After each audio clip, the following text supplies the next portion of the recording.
allez-y. Lomoti va le dire. On va copyright. On va copyright. Donc, ils ont une plateforme digitale. Voilà. Wenge music is bigger than just music. Wenge music is the best of the world.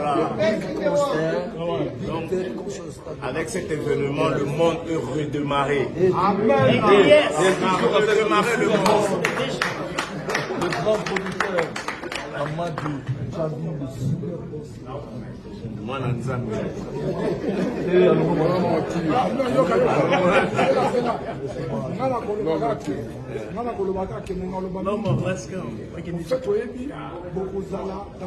Premier dans l'histoire de la musique congolaise, au niveau digital, donc concert les transmis mondialement. J'ai eu l'autorisation officiellement, donc mondialement, vous avez au moins 100 millions d'abonnés dans le concert. Des fois, donc, fini avec la maramana. Fini. Ah ouais. Avec cet événement, le monde est redémarré. On a redémarré le monde. Voilà.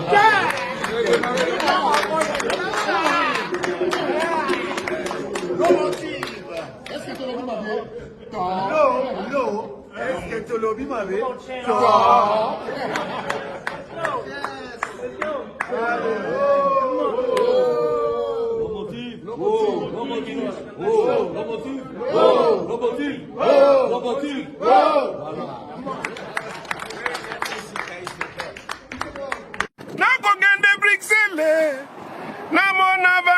Bonjour peuple congolais, bambote na bino esika bozwami ya bino Maserati Kimbavita. Tobimi lisuka poto beta masolo poto loba ce qui se passe au Congo. Chers amis, les longs na kina busato beta na masolo ya le 30 juin. Poto tala nanu buzoba 15% azanango, poto tala nanu buzoba mboka wana, poto tala buzoba ya institution wana na yebisino na mona ba médiocre na vie na bandeko na mais en tout cas DRC. En tout cas, gouvernement, il y a 15%. Baron, nous commençons par la tête, 15%. Ti et pas basoda. Baron, nous sommes médiocres. Nam to monate. Bande comme na epite so boso mona engouement ezo leka, ba préparatif ezo salama pour le 30 juin. Kuna 15% à Sangisi, Wenge 4x4. Donc, Etali maison mère, Etali BCBG, Etali Poussanato Vanda, Etali en tout cas ba Wenge nyonso. Oh, nenge panzana wana ba sangisi yango po ba beta le 30 juin na stade des martyrs pour la indépendance ba bi jour de donc fête nationale le jour de l'indépendance. En tout cas DRC tellement que mboka wana ezana distraction, tellement que mboka wana ezana buzoba bango eloko ba moni ya kosala le 30 juin c'est danser donc au pesi mwamba boyi les amis. Naïpte so botala ka fête nationale ya ba mboka nyonso aux France, aux États-Unis, aux attaquants petit pays Rwanda wana kaka muta osabiso bakamba pauvre père. Bandeko le 30 juin ezano qu'est-ce que je veux dire les fêtes nationales indépendance ezan jour oyo ba pays ba lakisaka ba force de frappe na bango. Oromona ba char de combat, ba char d'assaut, makambwebe donc ba comment on appelle ça avion de chasse. En tout cas, biloko makasi pour la kobangisa banguna pour la kobangisa ba pays étranger pour dire que na mboka na biso kotala makambo toza. Donc so bo luki guerre awa penza boromona makambo riye la bino. Ndeto mona kana ba défilé nyonso. Okomona ba défilé zoleka armée penza ya mboka wana. Bomona ba so défilé. Bon, on a pas gendarme, bon, on a pas officier, c'est beau, c'est magnifique. Hein? Non, donc, en tout cas, à chaque fête nationale, tous les pays, les yeux braqués sur ce pays pour les caca en live à la télévision. Donc, donc, pays nous sont ah ouais, va défiler wana. Bandeko, tout le monde ici pas la biso DRC, le 30 juin. Oui, chérie, oui, tiens. Bon, il me s'engage, j'arrive. Tiens, voilà, va jouer là-bas. Super. Ok? Bandeko, tout le monde le 30 juin. Biso na DRC, pendant que les autres préparent à montrer, à faire la démonstration de leur force, à faire la démonstration de leur armée, à faire la démonstration de si vous attaquez leur pays, les 30 juin, on se prépare à danser, on se prépare à bouger les fesses, on se prépare... Non mais les amis, je ne sais pas si vous se rendre compte, na makambo eleka na Congo wana. Biso nyonso toyoki que Paul Kagame a déclaré guerre na Congo. Alors que l'armée est 10 fois plus que Oya Biso. Donc ça veut dire que l'ennemi sont, c'est même pas qu'ils sont à nos portes. L'ennemi est dans notre pays. Donc la guerre est déclarée. Donc pendant que la guerre est déclarée à l'est, à la capitale on danse. À la capitale on se prépare à faire la fête. À la capitale on se prépare donc à ambiancer. Bandeko au peuple nengeni yeloba ya tuki. Hein? Au gouvernement, il y a un modèle Nini. Yo 15%, tu es soi-disant, tu es censé être le soi-disant le maître suprême, le chef des armées. Ton homologue Boubali Nayo, comme on est Kagame, chéri Nayo, love Nayo, alors ils ont déclaré guerre Mboka Nayo. Yo, on dirait Oyoki Makamwa Lobite. Tous les jours, bazo yebso que na est kuna batu bazo kufa yo kite kuna na est ba telemi nga ya mwana na bete la rabatwa est maboko franchement bande konanga je vous dis les grands guerriers ba kolombo kawana ce sont les habitants de l'est. Pour si c'était pas la mboka wana si kenda ba grand guerrier tango yo ba guerrier penza ba boya ko céder mabele wana na ba rwandais ko c'est les habitants de l'est. Il faut vraiment les féliciter. Pourtant, benga bango su no ba kino tango benga ka bato eso baba mboka che bani bo yebi makambolo barate. Pour si s'agissait car ya ba kino ande Congo kenda banda kala pour distraction masanga basi donc wa batu moko ya lo yenge makasi. Mais bato eso wana ba yebi pena importance ya mboka na bango. Ya wana ti lelo boyo kaka ba boma kana es mais mboka ngo peso kendete malgré que 15% ake a signé bi signa a cédé pena nord qui vous na sud qui vous a cédé mais batu ya a cédé na bikanda bi signa na ye. Mais il y a des gens qui habitent à l'est. Batu wana balobi Jakoko o mabele na biso boko zwango te bino ba Rwanda qu'est-ce qu'il y a? Hein? Boko zwango te. Qu'est-ce qu'il y a? Andeko, je vous dis, c'est pas évident. Attends, tiens. Tiens. Va. Tiens. Tiens, voilà, va jouer. Hein? Donc, Bandeko Nanga, je vous dis, donc, c'est triste. Donc, il y a le 30 juin. Donc, en tout cas, 15%, il a décidé de réunir Wenge Maison Mère. Donc il a décidé, donc, basa la fête, basa l'ambiance, basa la makamunio, surtout essengeli à ça la Genesis, tu peux me laisser s'il te plaît, maman elle est en train de parler de trucs très importants. D'accord? Ramasse le bonbon, vite. Ramasse, va jouer. Hein? Donc, bandeko, bomoni médiocrité.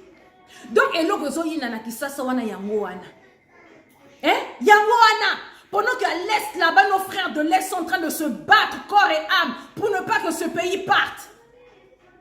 Pendant que tous les jours, malgré, donc 15% malgré à Fongola pena ba frontière boya, Fongola pena alors pena ba étranger, Bokota, Ouganda kota, Tanzanie kota, Burundi kota, Rwanda kota. Donc ma belle bobando luka bo zwa penza.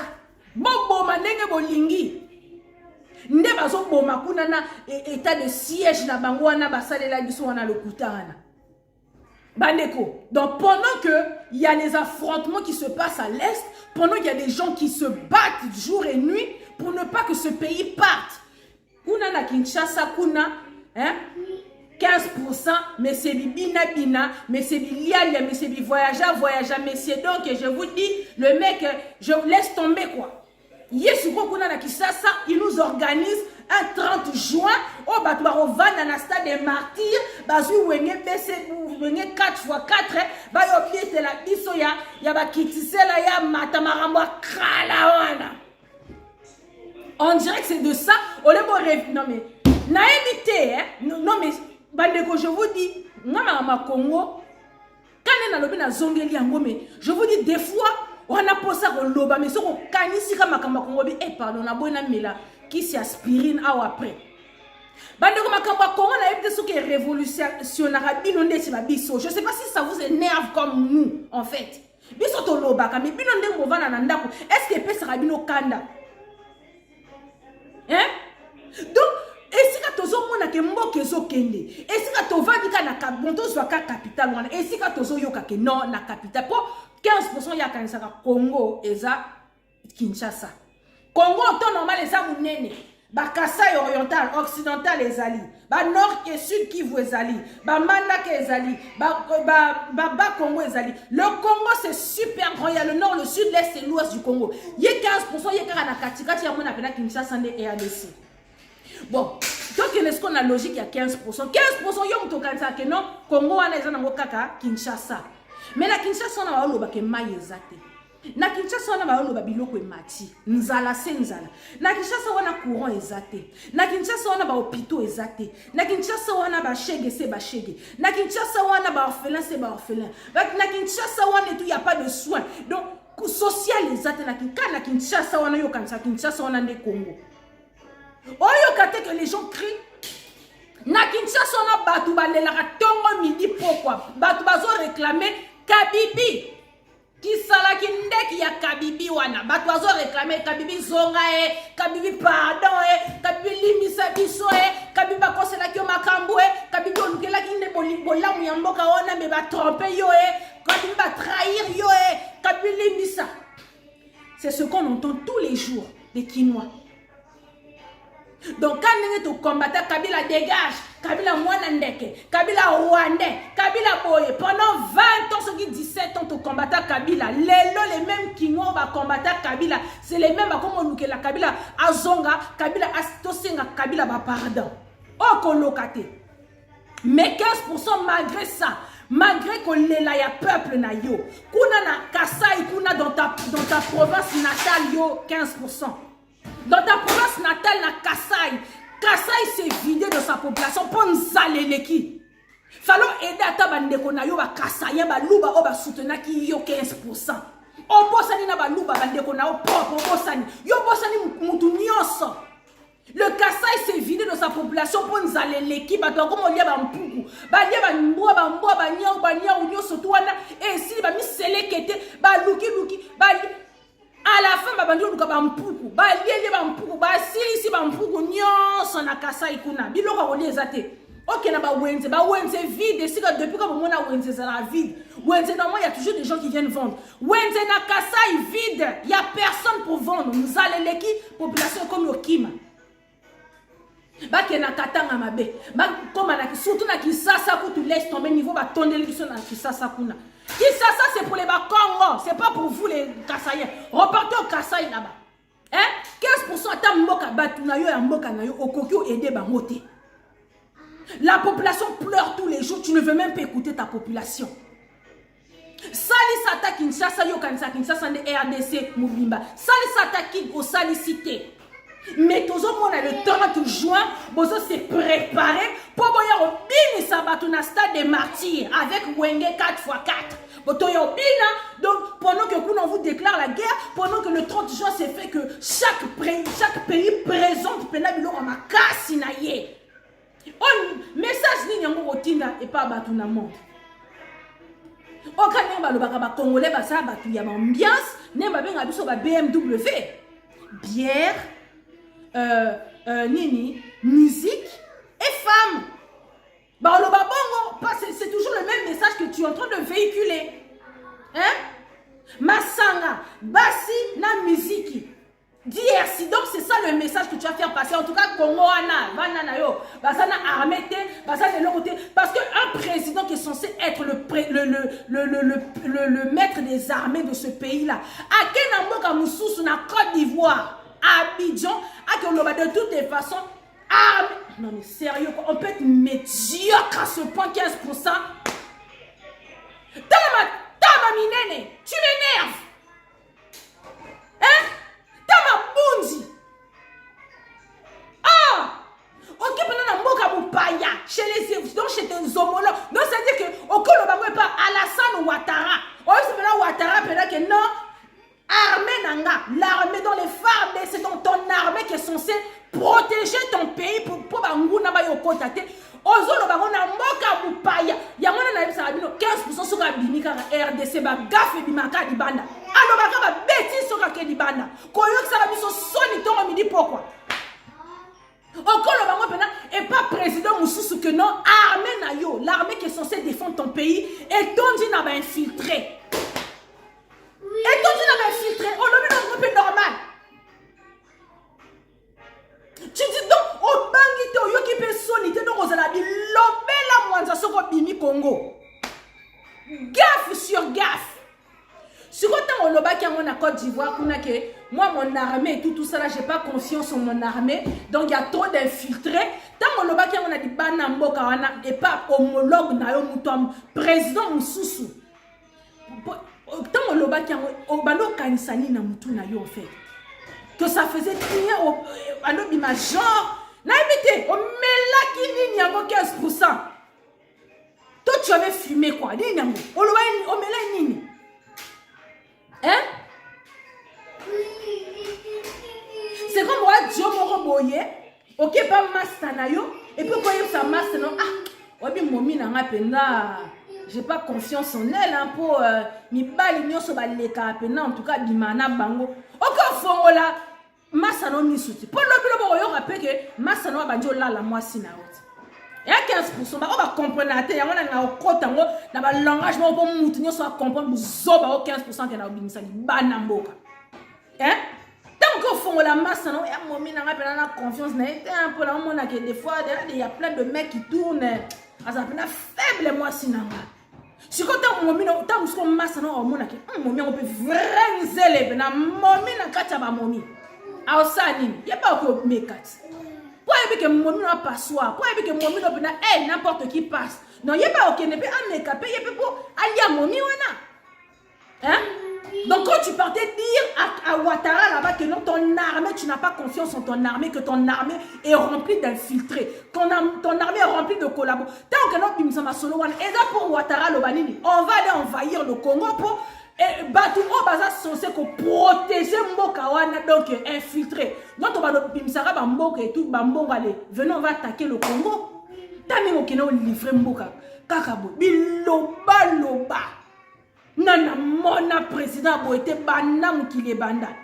Attends ba président ko tout ya ba zoba to lo ba zoba. Hein? Tobano se plaindre à Kabibi à l'Obarate. Je préfère voir Kabibi qui ne parlait pas. Zoa t'a appliqué ta politique à Kabibi à l'Obarane était la politique du silence. Tangata munoko bimata ma yele. Mais yo tellement que tu veux. En tout cas ça me na bon moye.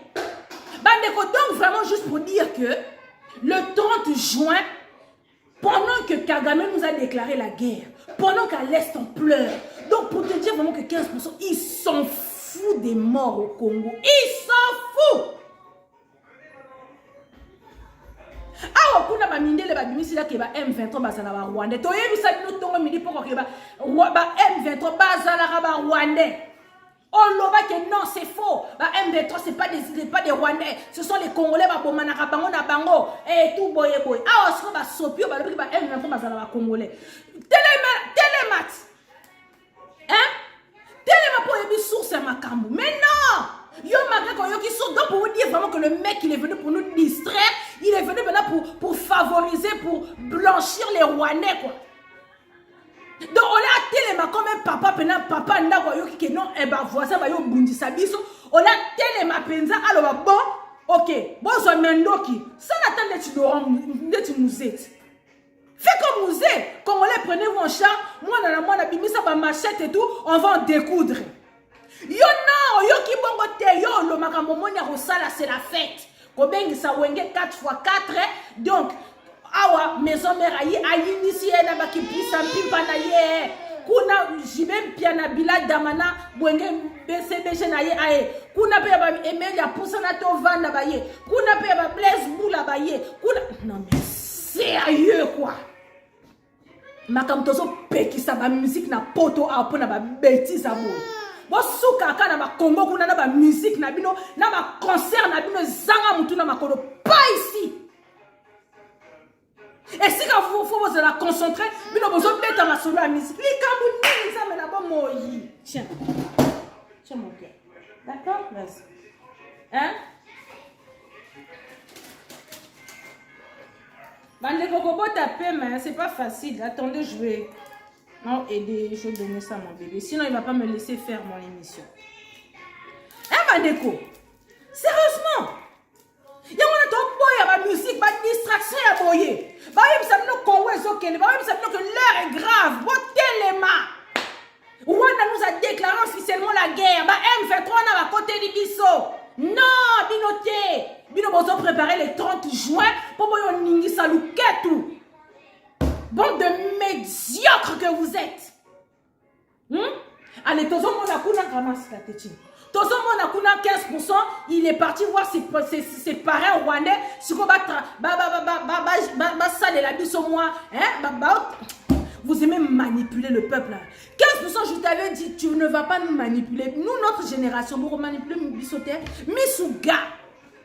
Bandeko to mon akara keno, kuna na S, kuna 15% à Salinini. Donc pour nous distraire quoi, à créer les biso moi rébellion moro ya lokuta, yena ba parena yena mobali na Kagame et tout ba pesi moi ba idée bon to sala boy to créer moi rébellion. Quand na episode na émission na passé. To créer moi rébellion moko boy yosko ko bima patron ya rébellion ngo au moins to bimisa ba M23 ba M23 ba ya bo ça moi trouble moko boy quand nenge zala ba sali moi ba trouble sikoyo yo sikoyo ba FARDC wana ba rosala ndeti ba landa ba M23 wana bon ba kanga ki ata moko te ya ba M23 wana ndeni ba onusu ba kimaki na Rwanda ndeni bo kanga ata moko te ya ba M23 mino ba FARDC tout le monde qui ça fait donc bandeko balobi donc to créer moi rébellion mo boye to kotisi ba M23 ba yeba te mo ba troupe banini ale to yebi sisko yosko Félix to yebi ça ba FARDC ale bo kende bo landa ba M23 bo pourchasser bango bo landa bango ti la frontière bo bengana bango comme ça ba congolais ba koloba Fati Béton et tout au Bengani ba Rwandais. Fati Béton soutenant les FARDC. Regardez nos FARDC ba Bengani ba Rwandais. Regardez nos FARDC tout ba to longi ba Rwandais ba nini. Fati Béton. Allez, comme ça, le 30 juin, biso wana tozo bina na stade des Martyrs na wenge maison, na wenge 4x4 tozo bina parce que Fati Béton, bah FARDC ont réussi à repousser les M23. Regardez un peu la médiocrité en fait et tout de ce gouvernement. Regardez un peu les jeux. Comment on peut continuer à vous mentir comme ça, les amis. Hein?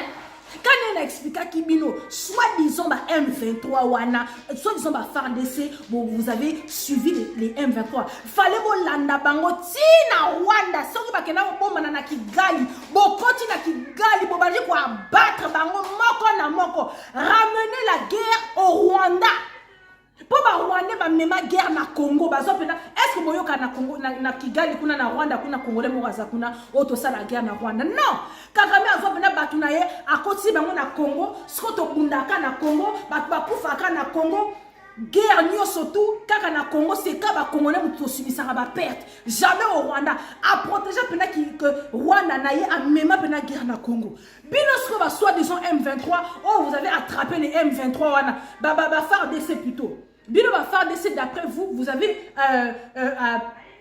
poursuivi les M23. Fallait vous poursuivre ba M23 wana. Si na Rwanda, ndenge ni bino ba FARDC bokora okota na Rwanda te. Comment ça se fait que vous ne jamais dans Rwanda, vous soukara na frontière? Pourquoi? Pourquoi vous ne jamais vous soukara na frontière? Jamais vous traversez na Rwanda. Pourquoi? Parce que vous êtes remplis d'infiltrés.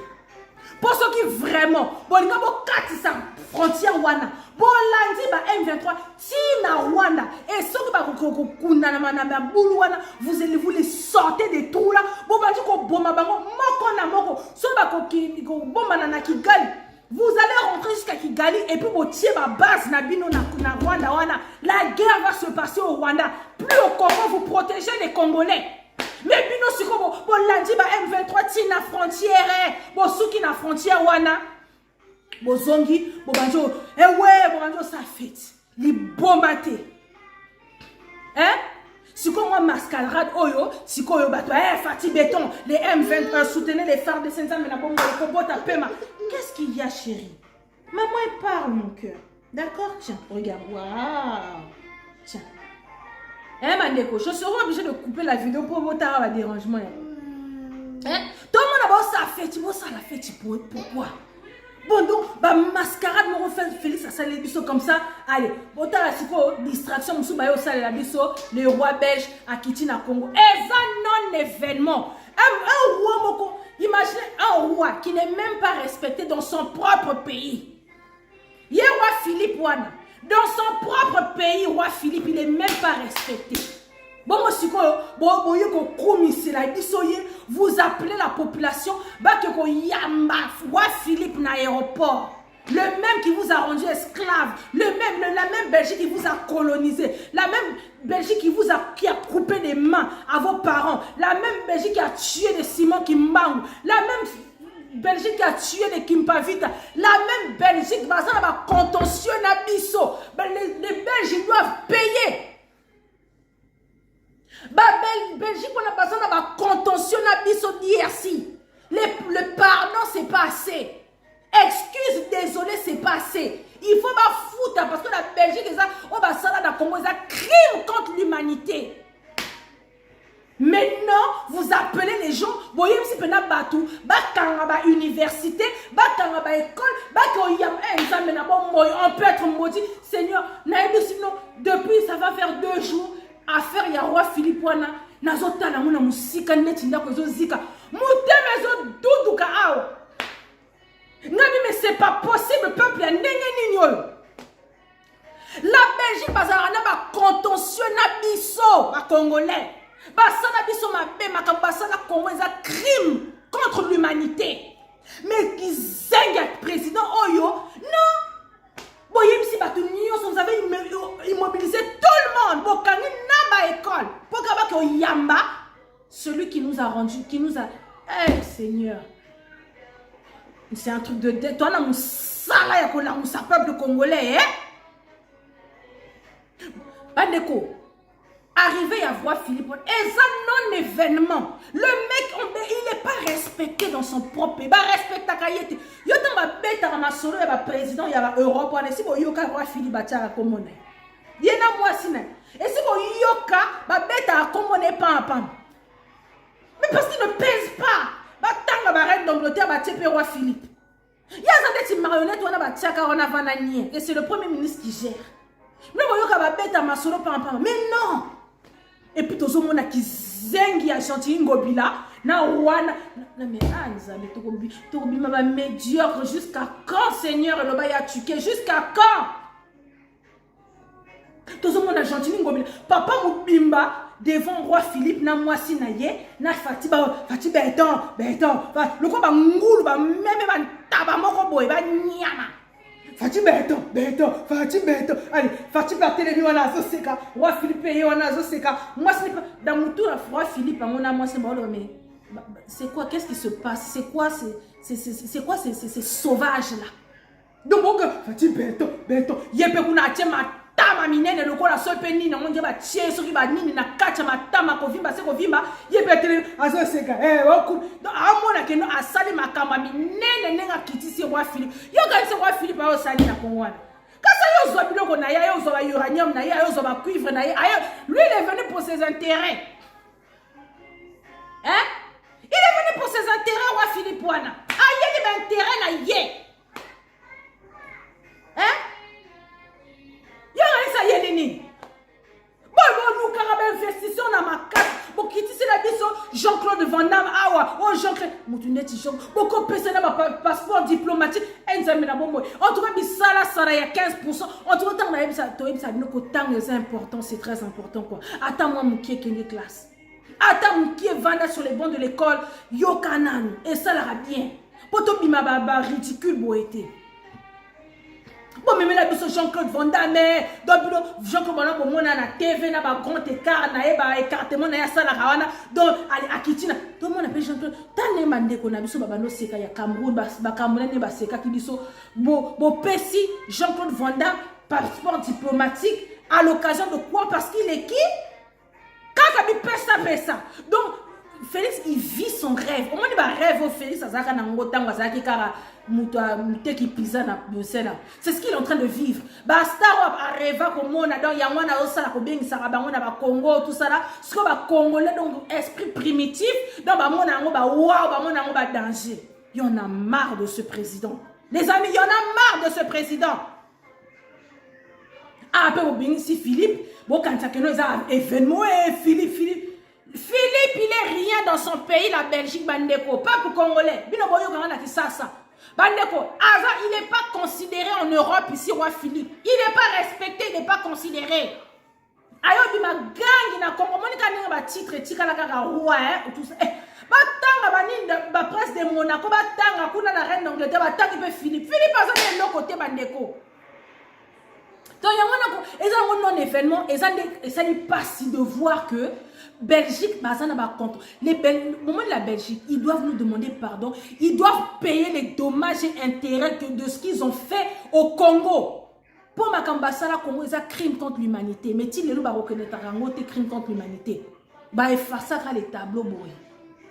Hein, les amis? Bazu pe bakio tango la sur le boulevard Lumumba. Quand on va bomber Lumumba, sonne la binote. Beaucoup de temps vous savez sur le boulevard Lumumba hier wafi. Franchement, on peut être médiocre à ce point. Batu ba nyoko la bino, ba nyoko la papa na bino, ba kata biso maboko. Pona ba EVA na bango wana le caoutchouc wana. Ba bomba biso en désordre la belle Joana. Ba defaka biso. Ba na nyongo a Congo. Mais bokangi ma classe, bokangi ma kamunios, bo paralyser pays mobimba. Pour que mon appena, ba chef, donc biso ba esclave, tozonga la suso yo kapé ki zenga Fiona wana moi si à 15% à mon ipé, itane ngazo fudo esclave. Tane nga pesa ki Camilla wana so comme les ala Camilla moi si à Philippe wana. Mais jusqu'à quand quoi? Jusqu'à quand vous allez diminuer ce pays, vous allez ridiculiser ce pays? Bandeko. Donc vraiment c'est juste vraiment pour vous parler des réalités mo ya boye. Vraiment Bandeko ça la nation des fois on va dire on a battu mo bobo beta masolo a Congo bae na on a biso to ba metiola. Quand tout notre congolais au bimisi pays nous sous terre, moi je suis de là-bas mais je soutiens. Oh boy na yo, pas ba sonia modèle a boy. Oh boy no ki Congo ngo na Miss Makasi boy habite na congolais. Papa Sonia boy laisse tomber. Président a boy gouvernement ya boy ba médiocre na ba médiocre donc ba Sonia donc laisse tomber. Hein Bandeko. Et là na passe. Donc Bandeko le 30 juin ezo yina na Congo wenge 4x4 na biso bazo beta ba donc ba zo bisa biso ya ba critiquer la ya ma biso be bango ndo yemba ngo na habite mais na yemba. Donc so ba yemba biso ba critiquer la ya matae. So ba ki buisampi mpa banze ba kalawana qui en a besoin donc et on a se préparer pendant que boga misusu ba bimisara ba char de combat ba missile ba nini ba avion de chasse biloko ma crasse pena yo moko on a biloko ba Poutine ba bimisara wana ba France ba bimisara ata un petit pays wana bimisara kuna na Congo Brazzaville donc on sentir pena ba militaire ba on leka on sentir pena au bangi pena bi mboko so na meki awa egoinda guerre pena za la pena koko so penza mais non biso le 30 juin torobina distraction torobina Congo zo kene torobina non mais c'est pas possible eh les amis donc ba yebisanga mazarati obeti masolo ara Philippe ne yango na beti za pena soni pe mawa eza nango non événement d'accord donc bandeko nanga kaneto lobaki le 8 et le 9 juillet, pas de concert. Moïse Mbi azoyo beta, bana ba impère, bana ba azoyo beta. Les impères, bino boza génération fati. Hein? Ba o ba no kanisa que non, ba yembi nini to salité tout ça là. Ko conscientiser, mais makamba boké tu ba ça là tous les jours en haut. Makamba c'est les ino ba ça là tous les jours en haut. Ba artiste engagé. Donc comme ba artiste engagé, chante au pays. Chante au pays, conscientise le peuple, continue. Boyo beta netini. Boyo beta la biso ni to sali poto sana ngoni. Tant que vous savez que bana ngotan ba yemi ni to sali te fati à récupérer ba. Ba komba bata génération fati. Donc on vous dit le 8 et le 9, pas de concert à Paris. Boki? Boko bina kane bo mesana. MP boko bina na Mbandaka, boko bina na Kikwiti, boko bina soki wapi. Allez-y danser là-bas, allez-y faire les concerts là-bas. Yo Moïse Mbiye Gege. Si li sana na makambo ya ba Eliane, si li sana na makambo na yo na ba Marcelo, si li sana ki bula na yo, si li sana na makambo na Mike Kalambai, kendo si li sana des problèmes que tu as, viens pas nous distraire ici. OK? Luka na nous libala, va d'abord chercher une femme, homme marié, oh comme ça na nous nan. Comme ça zona nous moisi. OK? Va d'abord régler ta vie de famille. Banana et pas moi non que l'on bota hors mariage là. Keno lukana nous solution ya vie na yo ya makambu na yo avant de venir nous distraire ici avec tes concerts. Bandeko le 8 et le 9 tout le monde à Paris, Paris tombé, Paris bloqué. On ne parie pas à Paris. Bano yenge na bino bolingo sala, bo sala rango na Congo kuna. Là-bas. Ici on n'a pas besoin de distraction. Ici on n'a pas besoin de ça. Kuna, otika na Congo kuna. Yo Moïse Mbiye, kende na Mbushimai, kendo beta na Kasai kuna. Va jouer au Kasai. OK? Bon, ça 15% a tongé la bino You Arena na Kasai. A tongé la bino Zeniti na Kasai. A tongé la bino Bataclan na Kasai. Nyoso a tongé la bino na Congo na. Likamuni na biso. Pas de distraction en Europe. Pas de concert en Europe. Le 8 et le 9, chers amis, la Bengisi Bino, tout le monde à Paris. Pas de concert. Lingi ba distraction la Bino wanate. Ba phrase la Bino oh et tout. Potoza ya biso. C'est pas un débat. OK? Ba ba krome la mwanza na ba commentaire la Bino. Bino ba kanisa ka potoza. Oui, potoza ya biso, c'est pas un débat. So na Congo wana bato ba liaka c'est grâce na biso bato diaspora. Donc bokanga ba manga na bino tambo ya ko kroma bi kromela mwanza na ba message. OK? Poto za ya biso, sans la diaspora vous êtes rien. OK? Sans la diaspora vous êtes rien na Congo wana. Donc bokanga ba manga na bino. Donc quand on dit pas de concert, pas de concert. OK? Donc bah on va nous soutenir et tout. On vous a dit jusqu'en 2090 pas de concert, le pays est occupé. Bon, il y a un concert, bon, mais ça n'a pas de concert, débrouillez-vous, mais pas ici dans la diaspora. Chers amis, j'appelle tout le monde le 8 et le 9, tout le monde à Paris. Prenez des jours, des jours des maintenant, pour jouer à Mozo comme un karaté. Et ça, une distraction, ils veulent venir nous distraire ici. Donc, mobiliser pour le 8 et le 9, chers amis, c'était pour vous Maserati Kimpavita. On est ensemble, Babi. On ne va rien lâcher. On ne va rien lâcher. Abonnez-vous massivement sur Maserati TV. Donc, si vous avez information, vous allez dénoncer. Ingeta. Allez-y.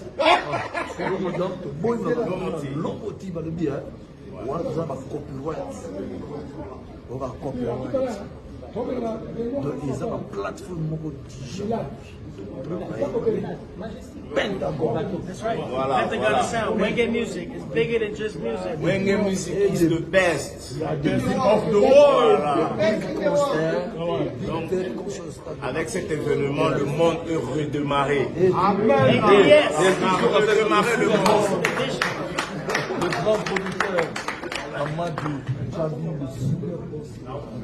Moi, dans Zambie.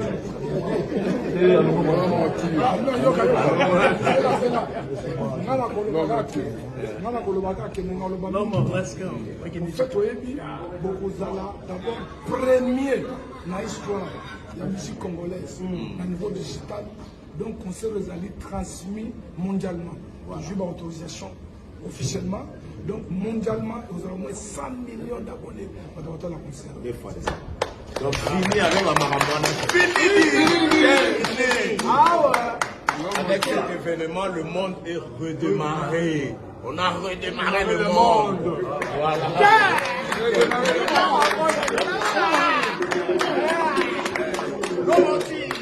Est-ce que tu l'as vu ma vie? Non. Est-ce que tu l'as vu ma vie? Non.